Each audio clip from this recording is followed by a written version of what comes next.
오늘 본문의 말씀은 다윗을 도운 용사들에 대해서 말씀하고 있는 것을 볼 수가 있습니다. 도움이라는 단어는 히브리어로 에제르, 헬라어로 안틸렉시스입니다.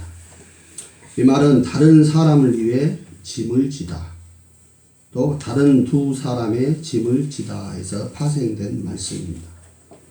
또한 이 낱말은 하나님께서 교회에 주시는 은사들, 성령의 많은 그 여러 가지 은사들 가운데 하나를 가리키는 말이다라고 고린도전서 12장 28절은 우리에게 말씀합니다. 하나님이 교회 중에 몇을 세우셨으니 첫째는 사도요, 둘째는 선지자요, 셋째는 교사요, 그 다음은 능력을 행하는 자요, 그 다음은 병 고치는 은사와 서로 돕는 것과 다스리는 것과 각종 방언을 말하는 것이라 라고 말씀하면서 이 도움이라는, 서로 돕는 것, 이 도움이라는 것이 하나님께서 교회에 주신 은사 중에 하나다라고 말씀하고 있습니다. 그래서 도움이라는 단어가 말하고 있는 것처럼 다른 사람을 위해 짐을 지는 것, 또 다른 두 사람의 짐을 지는 것. 그렇기 때문에 이것은 이기적인 마음이 아니라 이타적인, 그리고 나의 희생 정신이 있어야만이 내가 다른 사람의 짐을 져야 되고, 다른 사람을 위해서 짐을 져야 되고, 다른 두 사람의 짐을 내가 져야 되기 때문에 내가 희생하는 그런 희생 정신이 필요하다.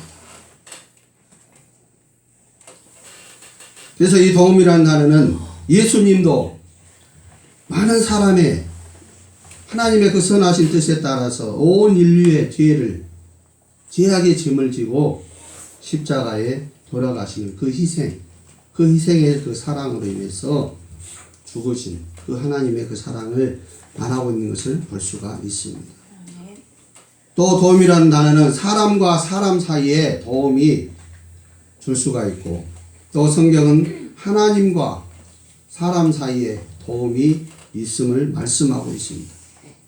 특별히 창세기 32장 1절 2절에 보시면 야곱이 길을 가는데 하나님의 사자들이 그를 만난지라.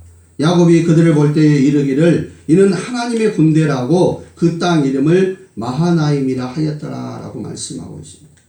이 말씀 무엇입니까? 야곱이 이제 외삼촌 라반의 집에서 수십 년 동안 자녀들 낳고 이제 거부가 되지 않습니까? 하나님 은혜로. 근데 하나님이 이제 베델로, 네가 수십 년 전에 베델에서 만난 그 하나님 앞에 서원하였던 것처럼 이제 소원을 이행해라 라고 말씀하니까 외삼촌 라반의 집을 떠나게 됩니다. 그래서 다 이렇게 처자식과 수많은 세상 가축들을, 노비들을 데리고 가게 되는데, 앞서 나가고 있던 종들이 와가지고 형 예서가 400명의 군사를 거느리고 주인님을 만나러 오고 있습니다. 수십 년 전에 형을 속이고 장자의 축복을 받았던 그 원한 때문에 당신을 죽이려고 오고 있습니다. 그 소식 앞에서 야곱이 얼마나 기겁을 하고 놀랐는지. 그래졌을 때에 그러한 그 사자들을, 그 만나는 그 400명의 군사를 거느리고는 에서를 만나려고 하는 이 야곱, 그 형 에서를 만나려고 그 순간에 하나님의 사자들을 야곱이 먼저 만나게 되었다. 그래서 어찌 보면은 이 하나님의 군대가 형 에서의 군대보다 더 많다는 것을 야곱은 알았다는 거죠. 엘리사를 죽이려고 했던 그 아람의 군대, 엘리사 선지자가 살고 있던 그 성을 포위했던 아람의 군대. 그래서 게하시가 아침에 일어나서 보고 주인님 우리가 다 죽게 되었습니다 라고 하니까 엘리사 선지자가 하나님 여 종이 눈을 열어주십시오 하고 기도했더니 게하시가 눈이 딱 열리니까 아람 군대를 그 겹겹으로 포위하고 있는 하나님의 천군 천사를 보게 되었다. 불말과 불병이었다. 그래서 하나님께 기도하니까 그 아람 군대에 눈과 귀가 멀게 해가지고 사마리아 성으로 쩔쩔쩔쩔 가게 만들어서 싸움도 하지 않고 승리하게 한 것을 볼 수가 있습니다. 보이지 않는 하나님의 천군 천사들을 보내게 하셔서 그 위기 앞에서 승리하게 하시는 것을 볼 수가 있습니다. 또 여호수아 5장 13절로 15절에서는 여호수아 장군이 또 이스라엘 백성들이 여리고성을 점령하기에 앞서서 여리고에 가까이 갔을 때에 한 사람이 큰 칼을 들고 마치 삼국지에 나오는 관우군장이 청룡도 큰 칼을 들고 있는 것처럼 큰 칼을 들고 서 있는 것을 보게 됩니다. 그랬을 때 여호수아가 너는 누구냐? 너는 우리 편이냐 적군이냐? 그러니까 그 사람이 하는 말이 나는 여호와의 군대 대장으로 지금 왔느니라. 다니엘 10장 13절의 말씀 보면 여호와의 군대 대장의 이름을 미가엘 천사장이다 라고 말씀하고 있습니다. 미가엘 천사장. 여리고성 도저히 무너뜨릴 수 없을 것 같은 그 여리고성과의 전쟁을 앞두고 하나님께서는 뭐 일개 천사도 아니고 하나님의 천군 천사의 대장인 군대 대장인 미가엘 천사장을 보내주심으로 인해서 어찌 보면 여리고성과의 첫 번째 가나안 족속과의 첫 번째 그 전쟁, 큰 전쟁을 앞두고 두려움에 떨고 있을 여호수아와 이스라엘 백성들에게 큰 힘을 부려놓아 주신 그런 하나님의 그 은혜를 볼 수가 있어요. 이와 같이 하나님께서는 보이지 않는, 생각지도 않는 그러한 때에 기묘한, 오묘한 방법으로 도움을 줌으로 인해서 개인이 됐든 민족이 됐든 하나님의 그 살아계신 그 하나님의 그 영광을 나타내는 것을 볼 수가 있습니다. 오늘 본문에서도 다윗을 도왔던 그 많은 사람들 1절로 7절에서는 사울왕을 피해서 시글락이라는 곳에 숨어 있을 때에 하나님께서 많은 사람들 베냐민 지파에서 아나도 사람들이 또 기브온 사람들이 그데라 사람이 하롯 사람이 고라 사람이 그돌 사람이 이렇게 모여드는 것을 볼 수가 있습니다. 또 광야 요새에 있을 때에도 각 지파의 용사들이 또 오는 거죠. 16절로 18절에는 또 다른 요새에 있을 때 베냐민과 유다 자손 중에서 오는 것을 볼 수가 있고 19절로 21절은 블레셋 사람들과 함께 사울왕을 치료할 때에도 므낫세 지파에 두 사람이 왔다라고 말하고 또 시글락으로 갔을 때도 므낫세 지파의 천부장이 누구입니까? 자기 밑에 9,000명의 1,000명의 부하를 거느리고 있는 그러한 천부장이 9명이나 왔다라고 말씀합니다. 그리고 마지막 22절에서는 날마다 돌아와서 돕는 사람들이 많이 있었는데 큰 군대를 이루었는데 그들이 마치 하나님의 군대와 같았다. 야곱이 만났던 창세기 32장에 나타나는 하나님의 군대 마하나임 하나님의 군대가 얼마나 많고 얼마나 위대하고 얼마나 능력 있게 보였으면은 하나님의 군대와 같았다. 이와 같이 다윗이 어찌 보면은 왕으로 있을 때도 아니고 잘 나가고 있을 때도 아니고 미래가 보장된 그런 상황도 아니잖아요. 사울왕을 피해서 숨어 있을 때 도망자 시절 블레셋 지역으로 망명해서 언제 잡혀 죽을지도 모르는 전국에 요즘 말로 하면은 전 세계에 지명수배된 그러한 상황 잡히면 무조건 자살 그러한 상황이 있음에도 불구하고 하나님이 다윗을 사랑하시니까 다윗이 하나님을 믿으니까 하나님께서는 다윗을 위해서 도울 자를 이 모양 저 모양으로 보내주셨다라고 말씀하고 있습니다. 그래서 오늘 시간에는 본문 말씀을 중심으로 도울 자를 보내시는 하나님다라는 제목으로 말씀을 나누고자 합니다. 그래서 하나님께서 어떻게 도우시는지 말씀을 통해 구체적으로 살펴보고 우리도 하나님의 도우심을 날마다 체험하며 살아가는 성도들이 될 수 있기 바랍니다. 첫 번째로 하나님께서는 사방에서 도울 자를 보내신다라고 말씀하고 있습니다. 오늘 본문 1절과 또 8절, 16절, 20절 말씀을 보십시오. 다윗이 기스의 아들 사울로 말미암아 시글락에 숨어 있을 때에 그에게 와서 싸움을 도운 용사 중에 든 자가 있었다라고 말씀.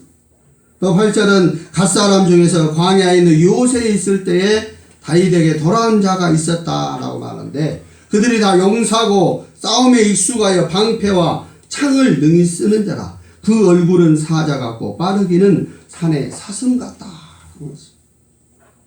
또 베냐민과 유다 자손 중에서 요새에 이르러 다윗에게 나왔다라고 말하고, 다윗이 시글락으로 갈 때에도 나왔다라고. 근데 나왔는데 천부장이었다.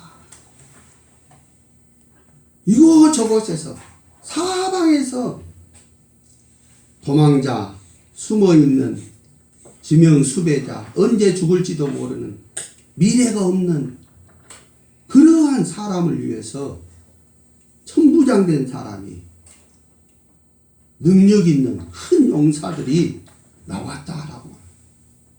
인간적으로 상식적으로 생각하면 도저히 납득이 되지 않는 그러한 모습입니다. 그렇지만 하나님께서 그들의 마음을 감동 감화시켜서 보내시니까, 하나님께서 다윗을 돕도록 보내시니까 그들이 와서 사방에서 와서 다윗을 돕는 것을 볼 수가 있습니다. 창세기 49장 24절로 25절에 요셉의 축복에 대해서 말씀하고 있습니다. 요셉의 활은 도리어 굳세며 그 팔은 힘이 있으니 이는 야곱의 전능자 이스라엘의 반석인 목자의 손을 힘입음이라. 내 아버지의 하나님께로 말미암나니 그가 너를 도우실 것이요 라고 말씀하고 있습니다. 하나님께서 도우신다. 하나님께서 요셉을 도우시니 요셉이 복을 받는 자. 그래서 젖는 자로 말미암나니 그가 내게 복을 주실 것이라. 위로 하늘의 복과 아래로 깊은 세계 복과 젖먹이는 복과 태의 복이리로다 라고 말씀하고 있습니다. 하나님께서 도우시니까 요셉의 인생이 복된 인생이 된다라고 말씀하고 있습니다.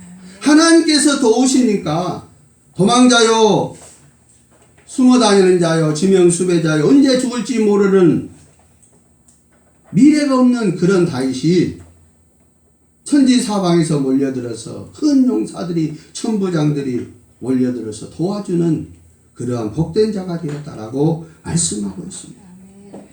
에스라 1장 5절로 6절에도 이에 유다와 베냐민 족장들과 제사장들과 레위 사람들과 그 마음이 하나님께 감동을 받고 올라가서 예루살렘에 여호와의 성전을 건축하고자 하는 자가 다 일어나니 그 사면 사람들이 은그릇과 금과 물품들과 짐승과 보물로 돕고 그 외에도 예물을 기쁘게 드렸더라 말씀하고 있습니다. 이 말씀 무엇입니까?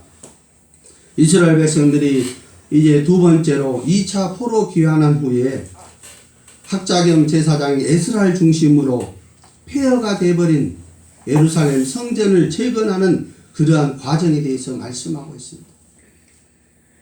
성전 재건을 위해서 처음에 기초석을 놓았지만 많은 사람들의 방해로 인해서 수십 년 동안 또다시 방치가 되어 있었어요.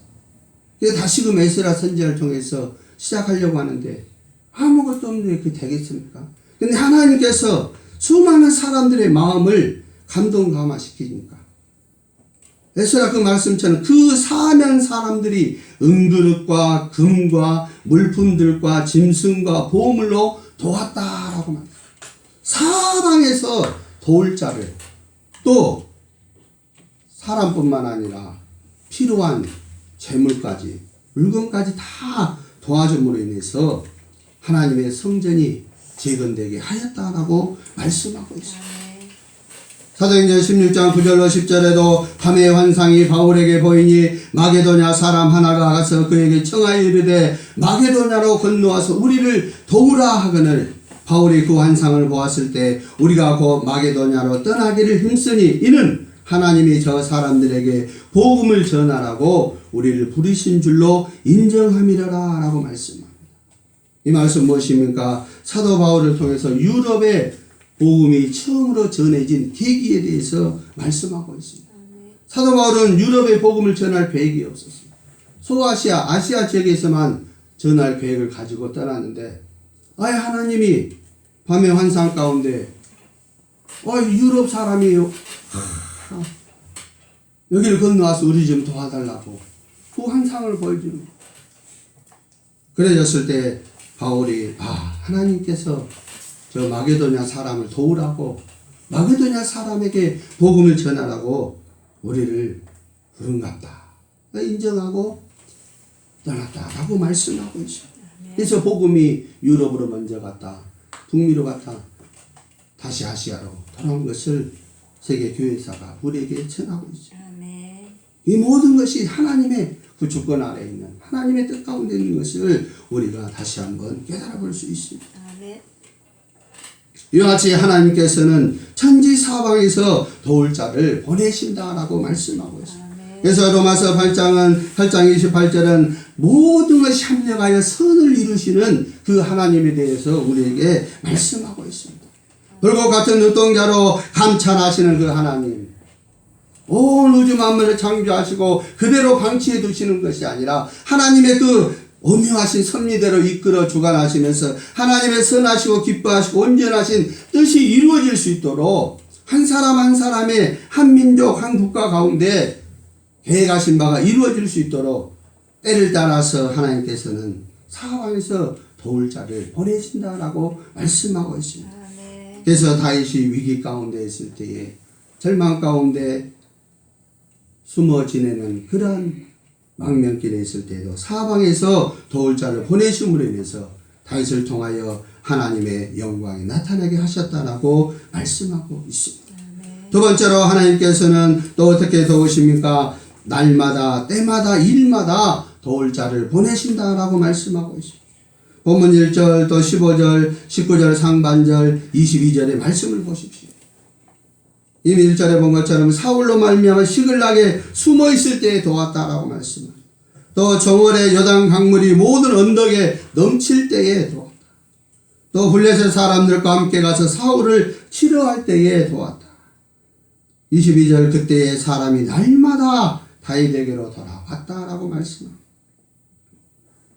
여지 하나님께서는 날마다 때마다 일마다 도울 자를 보내신다라고 말씀하고 있습니다. 하나님의 일을 하고자 할 때에 이것이 없어, 돈이 없어, 건강이 없어, 사람이 없어, 무엇이 없어, 시간이 없어. 사람들은 자꾸 핑계를 합니다. 그래서 나중에 애들 다 크면 하죠. 돈 생기면 하죠. 건강 있으면 하죠. 시간 나면 하죠. 그러나 그때는 거의 오지 않습니다. 다 핑계일 뿐입니다. 그래서 그런 말이 있습니다. 바쁠수록 기도하고 바쁠수록 성경을 보고 바쁠수록 봉사하고 세상 말에도 바쁘니까 바쁠수록 더 운동하고 그래야지 자기 건강 챙기면서 살아갑니다. 신앙생활도 마찬가지예요. 애들 다 커서 해야지 하면은 애들 다 크고 나면은 근심 걱정 세상 살아가는데 없을 것 같아요. 크면 큰 대로 요즘은 더 그러잖아요. 요즘은 애들 커서 시집장가 가면 애기 봐주라고 선주본이라고 더 힘들고 하나님의 일하는 데는 기회가 있다는 거예요. 시기가 있다는 거예요. 그래서 하나님께서는 날마다 때마다 일마다 도울 자를 보내신다. 그래서 믿음으로 말씀에 순종하는 자, 믿음으로 행하는 자들에게 하나님께서는 도울 자를 보내주신다라고 말씀하고 있습니다. 여호와의 율법 학자 겸 제사장 에스라가 하나님의 선한 선의 도움으로 2차 포로 귀환을 이끌었고 무너진 예루살렘 성전을 재건하였다라고 성경은 말씀하고 있습니다. 마태복음 15장 24절 28절에도 예수께서 대답하여 이르시되 나는 이스라엘 집에 잃어버린 양 외에는 다른 데로 보내심을 받지 아니하였노라 하시니 여자가 와서 예수께 절하며 이르되 주여 저를 도우소서. 대답하여 이르시되 자녀의 떡을 취하여 개들에게 던짐이 마땅하지 아니하니라. 여자가 이르되 주여 올소이다마는 개들도 제 주인의 상에서 떨어지는 부스러기를 먹나이다 하니 이에 예수께서 대답하여 이르시되 여자여 내 믿음이 크도다 내 소원대로 되리라 하시니 그때로부터 그 딸이 나으니라 말씀하고 있습니다. 아멘. 이 수로보니에게 여인이 처한 상황이 어떠한 상황입니까? 귀신 들린 그 딸 때문에 귀신 들린 딸 때문에 그 상황이 낙심이고 절망이고 좌절이고 인생 포기의 그러한 상황입니다. 딸이 귀신 들려가지고 있는데, 그래서 예수님 앞에 나왔는데 예수님을 만나게 해달라고 간절히 부탁하니까 제자들이 예수님 저 여인 사정 좀 들어주십시오. 딸이 귀신 들렸다고 합니다. 그러니까 예수님이 들어주면 좋을 건데, 다른 때는 다 잘 들어주는데 나는 이방 사람 난 안 받아요. 자녀의 떡을 취해서 개들한테는 안 줘요. 이런 식으로 개 취급을 해버리고 완전히 인격 모독을 해버린다. 그런 상황이 돼. 낙심할 수밖에 없고 절망할 수밖에 없고 좌절할 수밖에 없는, 아니면 인격 모독 때문에 분노하고 화를 내고 돌아갈 수밖에 없는 그러한 상황일 때에도 하나님께서는 그 여인을 도우셨다. 그 여인의 마음을 붙잡아 주셔서 주여 저를 도우소서. 그러셨을 때에 그때로부터 그의 딸이 나음을 받았다라고 말씀하고 있습니다. 사도행전 20장 35절에도 범사에 여러분에게 모범을 보여준 바와 같이 수고하여 약한 사람들을 도우라라고 말씀하고 있습니다. 범사에 날마다 때마다 일마다 범사에 약한 사람들을 도우라라고 말씀하고 있습니다. 히브리서 2장 18절에도 그가 시험을 받아 고난을 당하셨은즉 시험 받는 자들을 능히 도우실 수 있느니라 라고 말씀하고 있습니다. 예수님께서 친히 성육신하셔서 사람의 모습으로 이 땅에서 살으시고 인간의 그 수고와 슬픔 아픈 고통을 당하시고 특별히 십자가의 그 고난을 당하셨기 때문에 시험 받는 자들이 얼마나 어렵다는 것을, 고난 환난 핍박받는 자들이 얼마나 힘들다는 것을, 아프다는 것을 잘 아시기 때문에 그들을 능히 도우실 수 있다라고 말씀하고 있습니다. 그래서 성도들이 시험의 때, 환난의 때, 고난의 때를 만났을 때에 하나님께서는, 주님께서는 외면하지 않으시고 마치 자신이 당하는 것이냐 친히 도와주신다라고 말씀하고 있습니다. 그래서 하나님께서는 다윗이 어려운 일을 만날 때마다, 위급할 때마다, 다윗이 요새 광야 요새 동굴에 숨어 있을 때 사울이 3,000명의 특수부대를 동원해서 이잡듯이 뒤지잖아요. 근데 다급히 숨었는데 갈 데가 없으니까 동굴 깊숙이 숨었는데 군사들이 동굴 안까지 쳐들어가요. 갈 데도 없잖아요. 그런데 하나님이 그 안에 거미가 상식적으로 그렇잖아요. 사람이 지나갔으면 거미줄이 다 제거되고 없잖아요. 근데 다윗과 이 군 사이에 거미줄이 있는 거예요.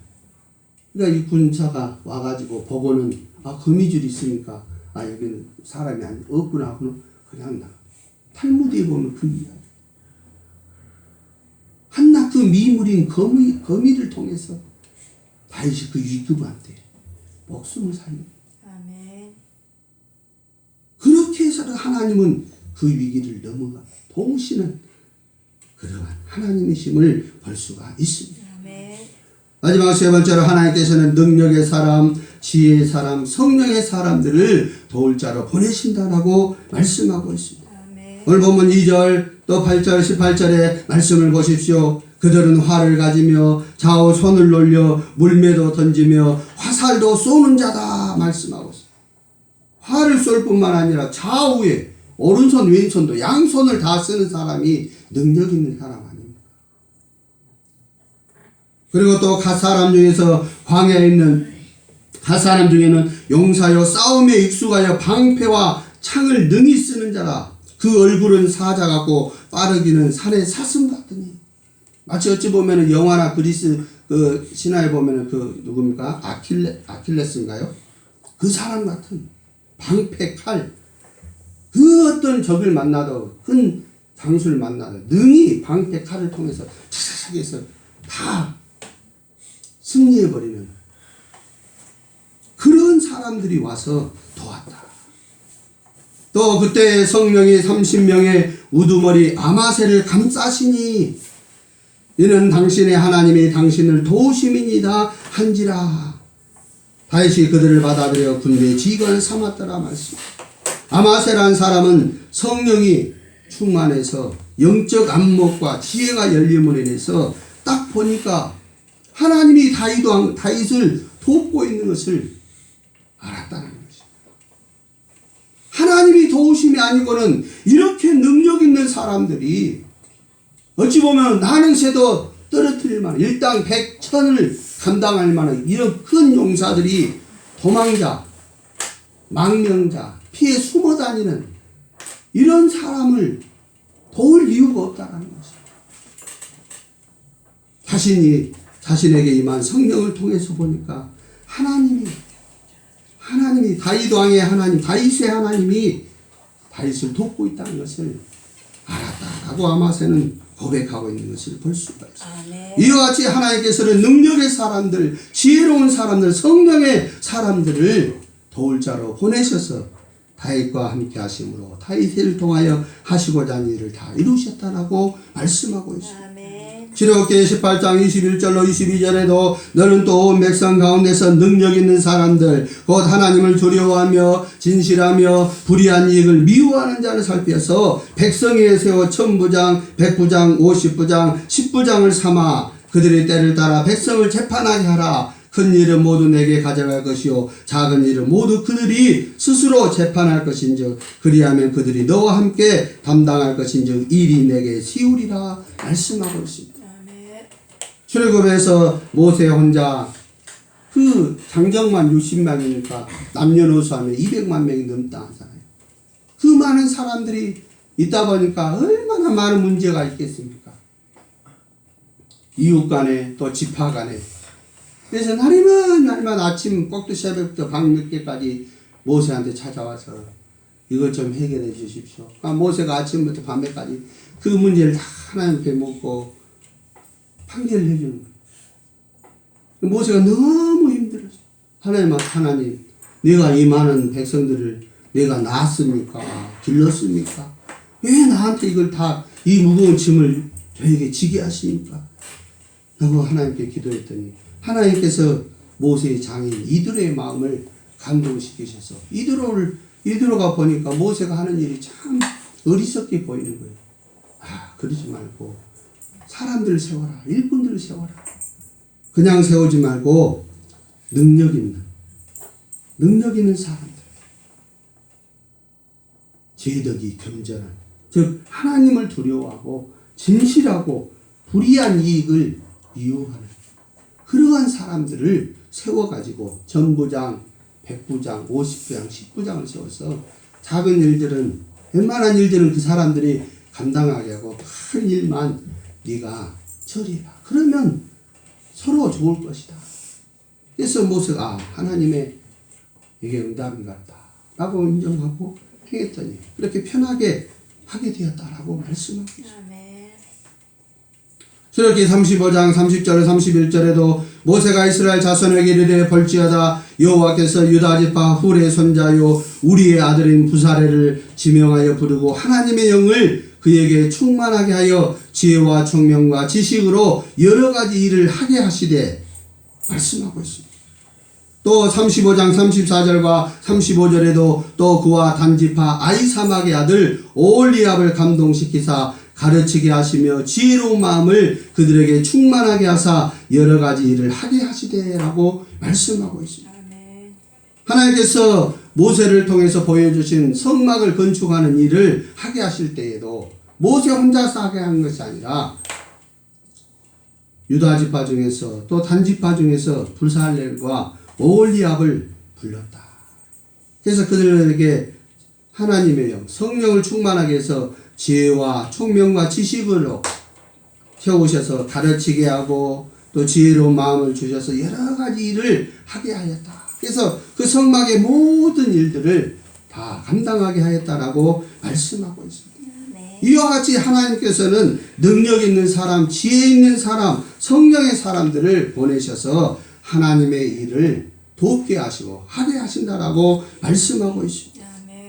그래서 로마서 8장 26절은 이와 같이 성령도 우리 연약함을 도우시나니 우리는 마땅히 기도할 바를 알지 못하나 오직 성령이 말할 수 없는 단식으로 우리를 위하여 친히 간구하시느니라 말씀하고 있습니다. 성령도 우리 연약함을 도우신다라고 말씀하고 있습니다. 아멘. 이제 말씀을 맺겠습니다. 하나님께서는 도울 자를 보내신다라고 말씀합니다. 사방에서 도울 자를 보내시고 날마다 때마다 일마다 도울 자를 보내십니다. 아멘. 하나님께서는 능력의 사람, 지혜의 사람, 성령 충만한 사람을 도울 자로 보내십니다. 시편 121편 1절로 2절에 내가 산을 향하여 눈을 들리라 나의 도움이 어디서 올까? 나의 도움은 천지를 지으신 여호와에게서로다 라고 시편 기자는 고백하고 있습니다. 저와 여러분의 도움은 우리가 믿는 삼위일체 하나님, 천지를 지으신 나를 지으신 여호와 하나님뿐이라는 사실을 믿고 고백하시면서 지금도 살아계셔서 역사하시고 우리를 도우시려고 손 내밀고 계시는 그 하나님 앞에 나는 약합니다. 나는 부족합니다. 나는 연약합니다. 늘 하나님의 도우심을 구하며 기도함으로 인해서 다윗처럼 여호수아처럼 야곱처럼 하나님의 사람들처럼 하나님의 도우심을 받음으로 하나님의 그 은혜와 사랑을 체험하며 하나님께 영광 돌리는 복된 심령들이 될 수 있기 바랍니다. 아멘. 기도하겠습니다.